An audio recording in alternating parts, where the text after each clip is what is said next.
We're going to talk about a dirty word on today's Locked On Reds.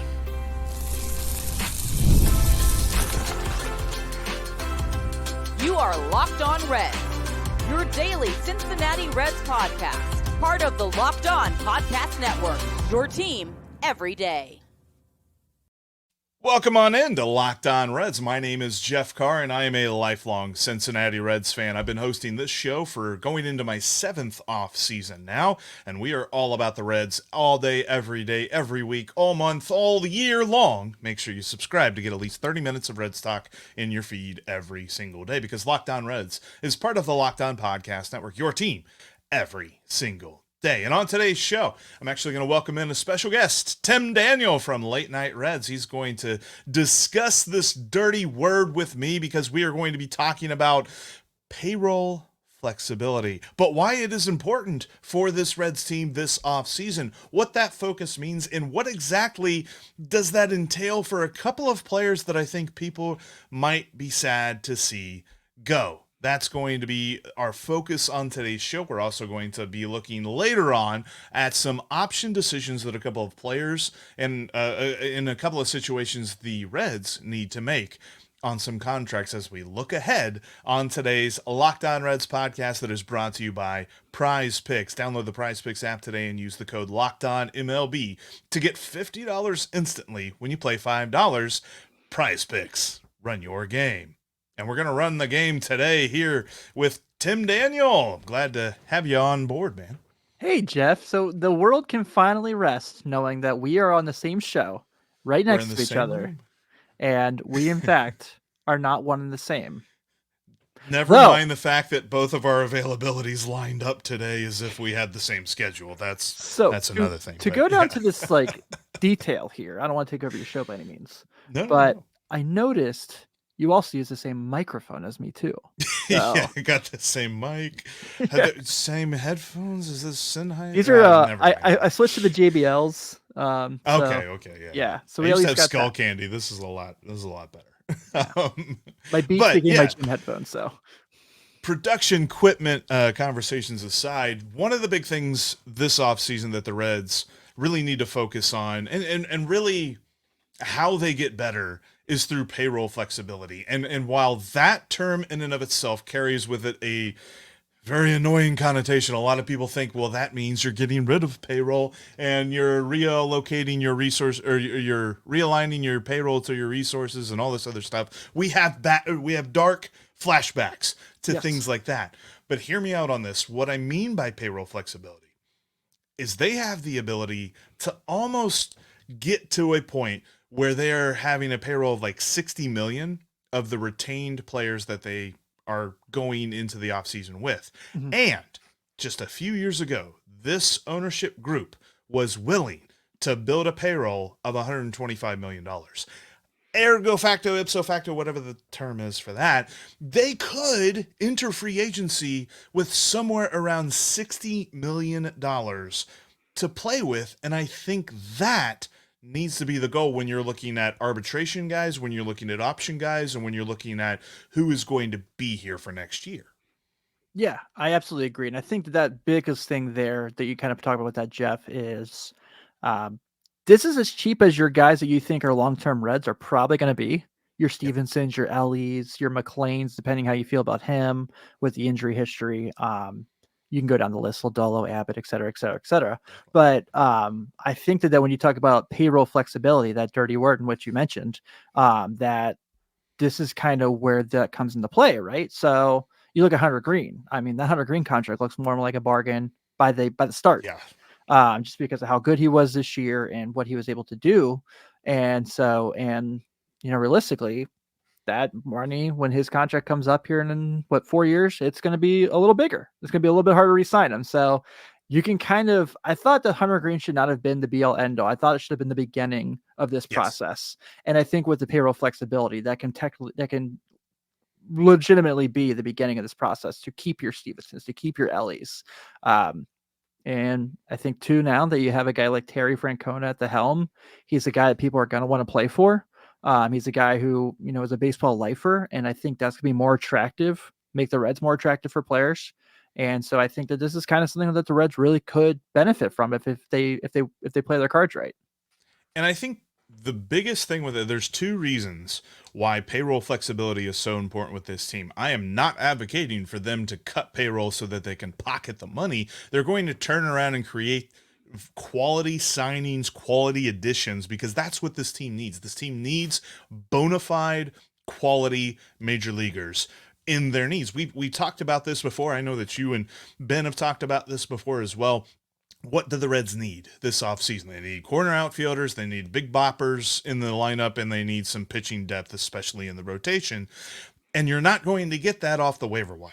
Right. You're not going to get that with veteran minimums and things like that. You need quality, and there are definitely options out there, and we're going to have lots of episodes where we talk about specific guys that they can go after, but just to name a few: Teoscar Hernandez, Anthony Santander. You're actually going to have a guy that we're hearing lots of reports that he's going to hit the open market in Walker Buehler, who at one point was a Cy Young Award guy. Yep. And now has really fallen on hard times with the Dodgers, so they're probably looking for a change of scenery for him. He could be available. There are some different guys out there that you want to have as much money as possible.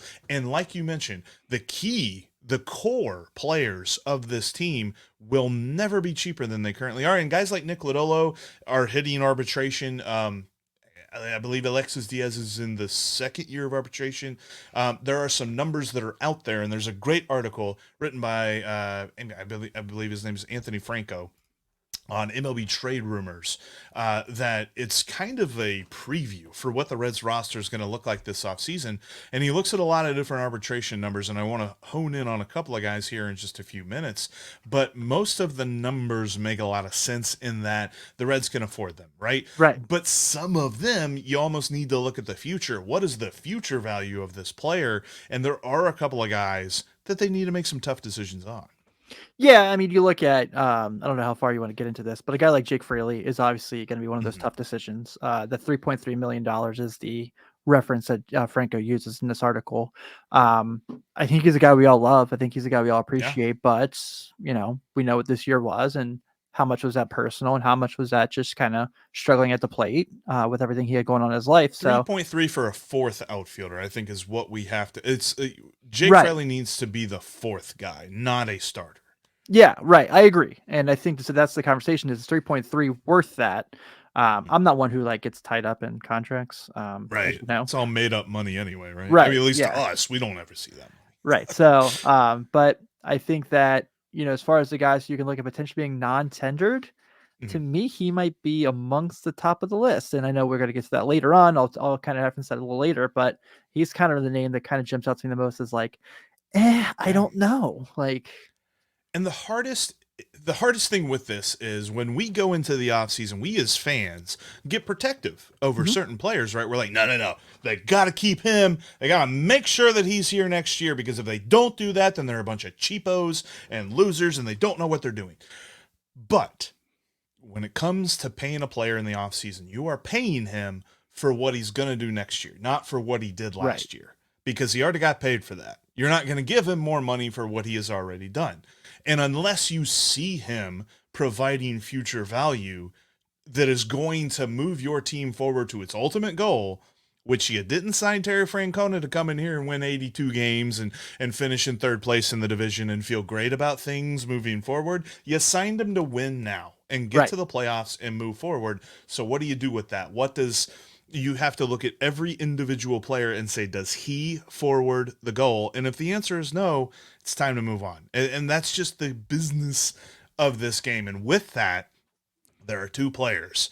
And if you're watching on YouTube, you're getting spoiled by this a little bit. But we're going to talk about Ty France and Santiago Espinal and what they mean and what their future holds with that thought process in mind. That's coming up next. Guys, ever feel like you need a little boost in the bedroom? It's time you stop worrying about your performance and get Hims, so you can feel confident knowing you can get hard and stay hard whenever you're in the mood. Hims provides access to a range of doctor-trusted ED treatments like chewable hard mints and Viagra and Cialis and their generics for up to 95% cheaper. The process is 100% online, so there's no need for uncomfortable doctor's visits. Start your free online visit today at hims.com/lockedon. That's HIMS.com/LOCKEDON for your personalized ED treatment options.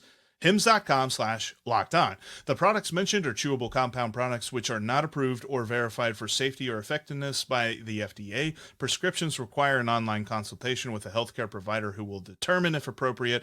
Restrictions apply. See website for details and important safety information. Subscription required. Prices vary based on product and subscription plan.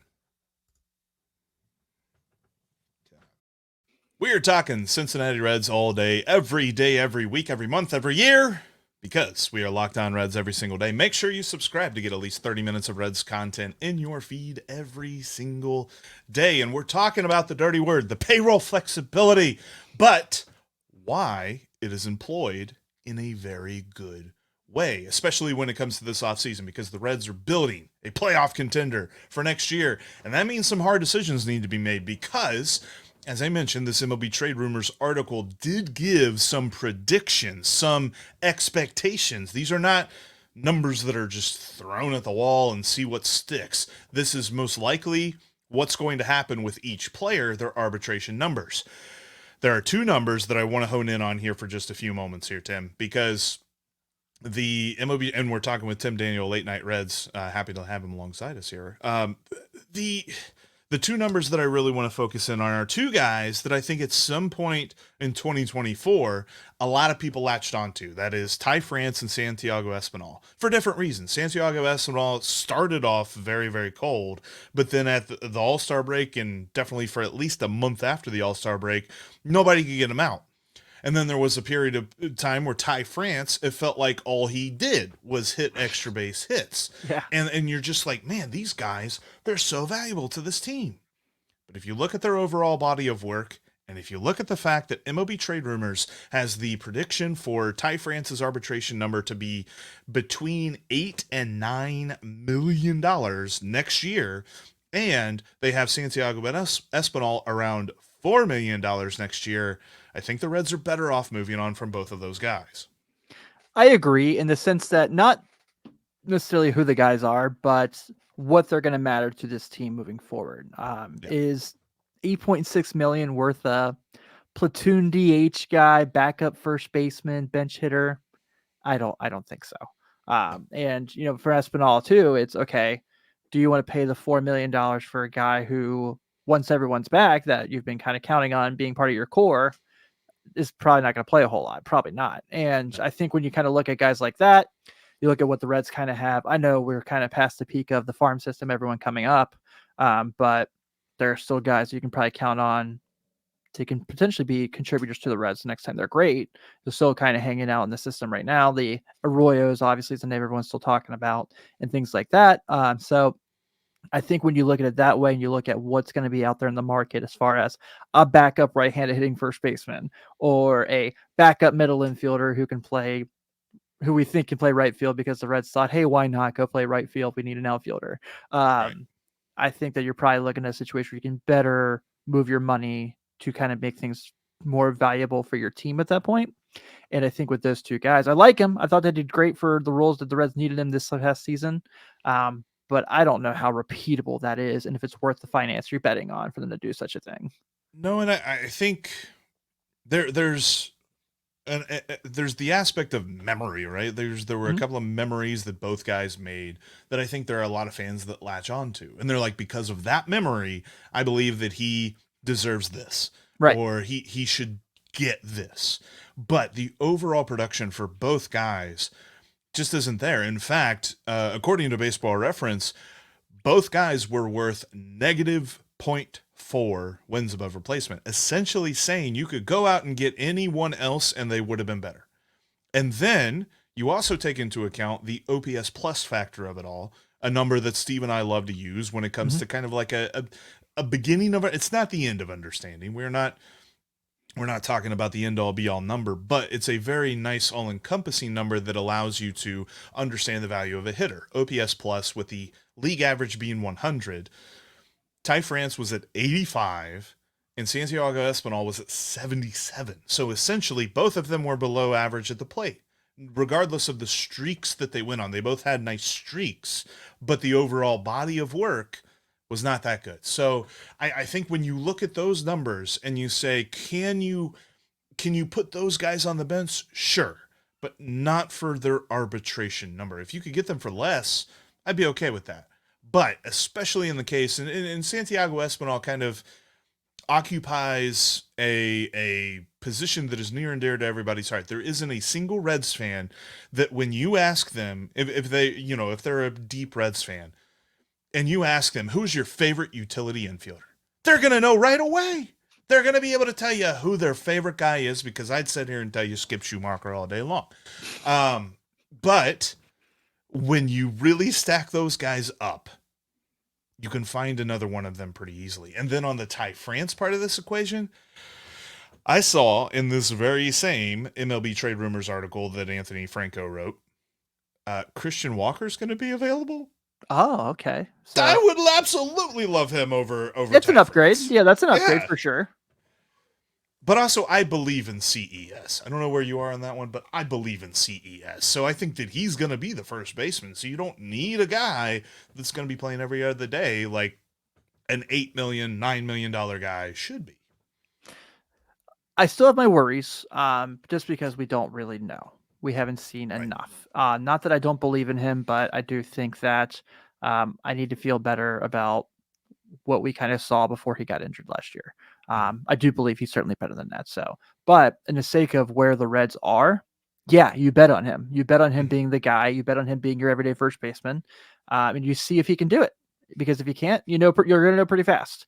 And so in that case, why bring back a guy like Ty France, who is under league average, who had his moments, like we said. I mean, he's had his moments throughout his career. He's a former All-Star, but those days have come and gone. You're not going to get that in Cincinnati from him. And so I think in that case there, yeah, it is CES. And then you look at a Christian Walker, like you mentioned, you look at other names who could be out there that could potentially be your CES needs a day off today guy. And so you could probably get one of those for a little cheaper. I'm not saying go the Mike Ford route. You want to do a step up from that. No offense to Mike Ford. I'm sure he's a great guy. He seems like a nice guy, yeah. But there's definitely going to be better options out there that are going to be better for your finances. There's a little bit of an element, and I don't know that he's accepting, and maybe this is where he's at in his career, that he has to accept a rotational responsibility, but I almost would like them to at least kick the tires on Paul Goldschmidt just to see the look on Cardinals fans' faces. Oh man, well, they're talking about trading for Sonny Gray, so just bring it all together.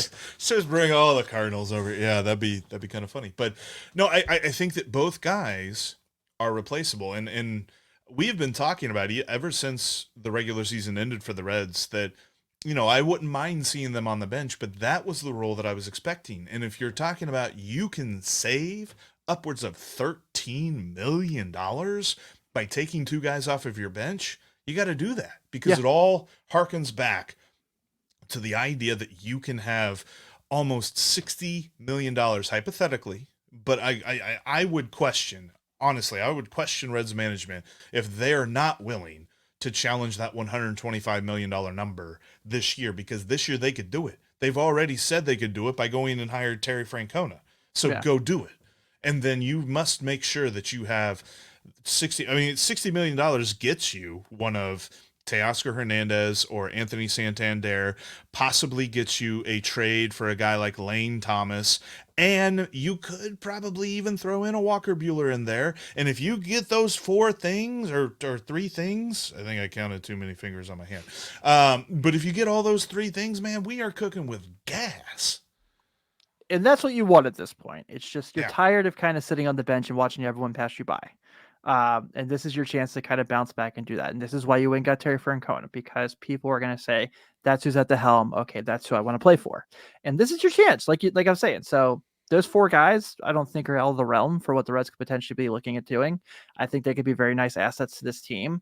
And if I'm them, I am going to be ultra aggressive. I am going to make sure I do this because, the Jeimer Candelarios aren't going to cut anymore. Um, Right. and so, God only knows what's going to happen with him with this payroll flexibility for next year, if they can get someone to take the contract or not. So, or if he's going to be back and they game plan for him to be back. So this is kind of what you're looking at. This is I think the model you're putting out has been really, really promising. It really makes me feel a little better going into the offseason. And I think you have to do this. You cannot have a repeat of last year. You absolutely cannot sell your fan base on another 77-85 year. No, and I don't even know that you can sell Terry Francona on that. So I don't. No, probably not. I think he's got to be as much as he said whenever he was hired. He's like, no, we didn't even bring it up. He's got to be in Nick Krall's ear now. Like, Yeah. need some moves here, Nick. Need some moves. A couple of moves that the Reds may make, and they may not even have a hand in the decision of these moves being made, are some option things. Nick Martinez, Jacob Junis, Emilio Pagan. Who's coming back? We're going to give you our predictions coming up next. Did your fantasy season get off to a rough start? Bounce back with Prize Picks, America's #1 daily fantasy sports app. It's so easy to see why Prize Picks is the #1 daily fantasy sports app, because you can win up to 100 times your money with as little as 4 picks. You got to check them out today, because literally it's so easy to turn $10 into $1,000. I absolutely love Prize Picks. And all you need to do is pick your favorite players like Joe Burrow or Jamar Chase and find your favorite stats and click more or less. And quite frankly, when it comes to Joe Burrow and Jamar Chase, you're clicking more because they're getting more. Download the Prize Picks app today and use code LOCKEDONMLB and you'll get $50 instantly when you play $5. That's code LOCKEDONMLB on Prize Picks to get $50 instantly when you play $5. You don't even need to win to receive that $50 bonus. It's guaranteed. Prize Picks. Run your game. If you can't watch us on YouTube, you can always listen to us on your favorite podcasting app, because Locked On Reds is on all of them. I don't know which one that we're not on. Quite frankly, we're on all of them. Go subscribe on your favorite podcasting app to Locked On Reds right now. Do it right now. All right, let's wrap this up, because we've been talking about payroll flexibility. We've been talking about Santiago, Espinal, and Ty France. There are a couple of key contributors that the Reds either have to watch the decisions of or have to make decisions on based on contract options. The #1 guy for me is Nick Martinez, because quite frankly, you could even make an argument. I don't think he wins the argument, but you could put him in the argument that he was the team's best pitcher. Hunter Green wins that argument, but Nick Martinez deserves a mention. He has a player option for $12 million. Quite frankly, I'd be surprised if he doesn't turn that down. However, there is no buyout. If he turns down his player option, he gets nothing and he goes to free agency, but I still think he ends up getting a pretty lucrative multi-year deal from somebody. I have been in the market of, I would say, hey man, if you pick up the option, we will put more money on top of that. I fully believe they need to keep him in house. I think that if it's something where to say, hey man, like pick up the deal and we'll throw another $5 million on top of that and just try to keep him to stay, I'm all for them doing that. I think he makes a ton of sense to do that. What he did last year, I mean, September, he was incredible. He was absolutely awesome. And the fact that you had him pitch multiple roles throughout the year where he really kind of didn't know what he was going to be doing there for a little while, and he aced it. I know he had a couple rough starts at the beginning of the season, but I'm not going to hold that against him by any means. So I'm a big believer in Nick Martinez. I think they need to do what they can to keep him here. This is another thing where I say, make him say no. Don't just let him walk away. So no, I like that. And the interesting thing for me is where do the Reds say no? Because I think that it's more years than it is money. As we mentioned, the Reds probably have somewhere around $60-65 million to spend just to get back to that 125 range. And by the way, that's not even league average for payroll anymore. But that's the franchise number. That's kind of hilarious to me. But don't say that on the Twitters. Twitter, that's a wonderful place. For so many different reasons. But I think that, like, for me, his age and where he's at in his career means that there's a finite number of years. Like, if you pick up his option and you add on to it, I almost wonder if he doesn't come back and say, that's all well and good, but I need 3 years.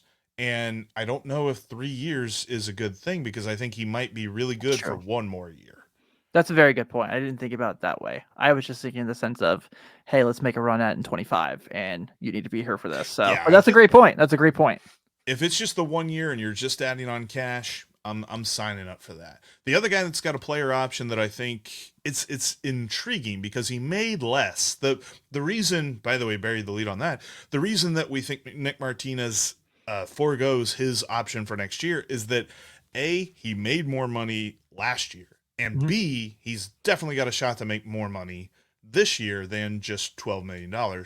So that's why we think there's got to be more negotiation on top of the 12.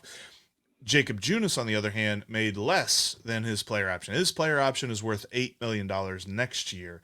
The interesting thing for me will be how much can he sell his performances as a starter toward the end of the season. He did not start as many games as Nick Martinez did, but he pitched decent in his starts that he made. So I almost wonder if he can parlay that into more than $8 million. I don't think that his decision is as cut and dry as Nick Martinez's is. Although I will say that this MLB Trade Rumors article that we referenced earlier chalks him up as turning down his option and becoming a free agent. I kind of think that's what he's going to do to see if he has an option, because you can turn it down and still come back to the Reds. It's still, it's still a possibility.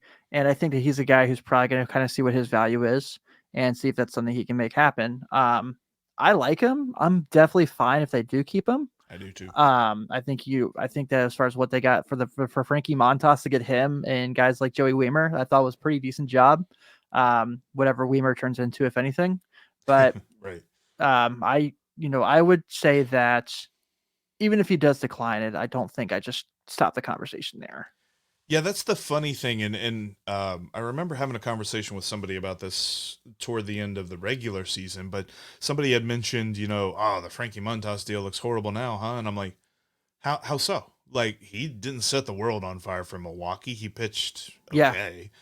And the Reds got a viable pitcher back and a future piece in the outfield, which, albeit we don't know what that looks like with Joey Wiemer. But the fact that they made that trade even just screams to me like a success. I didn't think that Frankie Montas was tradable. But Jacob Junis is a 31-year-old dude with the starts under his belt, started 5 games toward the end of last season. He is coming off some injury. There might be the chance he picks it up, but I'm with you. I think that there's a chance he can make $10 million a year. And what if the Reds offered him, let's say you give him 2 years, $10 million per? Like, are you okay with that? Because I'm kind of okay with that. Yeah, I'm okay with it. Yeah. I wonder, he probably gets more years than that, being 31 years old, but he's a guy that really hasn't made it big, hadn't made that big contract just yet, and he could be shooting for that big contract. Somebody that I think that they're definitely picking up their player option is Emilio Pagan. Dude dealt with injuries, dealt with ineffectiveness when he was healthy. I think he's coming back, whether we want him to or not next year, but I think that we'll see him bounce back a little bit too. I think injuries really played a huge part in his season. I do too. I think that he's going to be a guy that they signed him for the deal they gave him for a reason. They want to keep him in house. So I think, not to full on just like agree with everything you're saying by any means, but I do think you're right here. So the other two, and these guys are club options, but Brent Suter and Luke Maile, where you fall at on them? Well, Cincinnati loves their players from Cincinnati. So you got to sell the fan base on something this offseason, Jeff. Bringing back the home. Bring back the home guys. I thought Brent Suter was actually really solid for this team. I thought he was a nice pickup. I know his homerless streak broke pretty early in the year, but he's still a guy that not just as a solid left-hander out of the bullpen, but bullpen days, he kind of held his own as well. When they had him kind of go out there for the first 2 or 3 innings and did his thing. On the Luke Maile end, I do love local Luke. I'm a fan. He's from my area of town, so of course I'm always going to root for those guys. I don't need my backup catcher to hit as well as Tyler Stevenson, but I need him to kind of feel like he's a threat when he's in the box, and whatever that means. And he certainly was not that this year. He was in 23. Like 23, he was a decent hitter for what he was, asked to do for having 300 plate appearances. Right. Maybe more, because that was the year Tyler was kind of struggling. But last year, I just never felt like he really felt comfortable at the plate. I know he's a great manager of games, and I have a lot of faith in him there. But I just don't know if I want to pick up $3.5 million for him when I can have him test the market for 500,000. That's the thing. And we mentioned this with Espinal and with France. It's about cost. And 3.5 million for somebody that is worse at framing than Tyler Stevenson. And Tyler Stevenson got a lot better at framing in 2024, but he still wasn't really that good at it. Like, he was closer to league average, but he wasn't in the range. Like, in the playoffs, if you look at the Yankees, if you look at the Guardians, the Dodgers, and the Mets, they all have great framers. The Reds don't have that. Right. And so I at least want my backup guy to be better at that, and he was worse. And you're right, he was much worse hitting. He was an automatic out when he stepped into the plate almost all the time. So there's a lot about him that is left to be desired, or that he leaves to be desired. So I really think it's time to see what else they can get. And I think I saw that Jacob Stallings would be available. Jacob Stallings would be a huge fielding upgrade over Luke Maile. So if you can give me that with a backup catcher, then that's all I need. And I get it. And all right, I'm going to say something that's unpopular. I get it. He was a locker room guy and a personality and all this other stuff. You can find other guys that do that. The other guys develop. And Luke Maile wasn't that when he got here. He just developed into that because there really wasn't anybody like that. I'm not worried about that at all. I almost think that is something you develop as a player that is playing a little bit subpar on the field. You develop that as a reason to keep you a little bit. Anyway, I'm with you. Yeah, not to be negative, but that's just how I felt.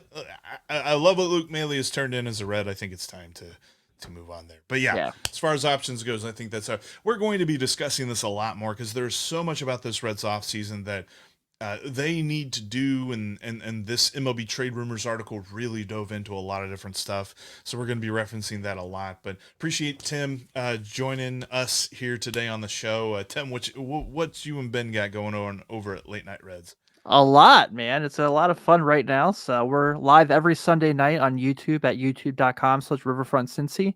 Come hang out with us. We love having a chat, even during the off season. We didn't last week because the Bengals played on Sunday Night Football, but even during the offseason, we're still there hanging out, talking Reds baseball, having a lot of fun. So, yeah, come hang out with us. We love the insight. We love the chat.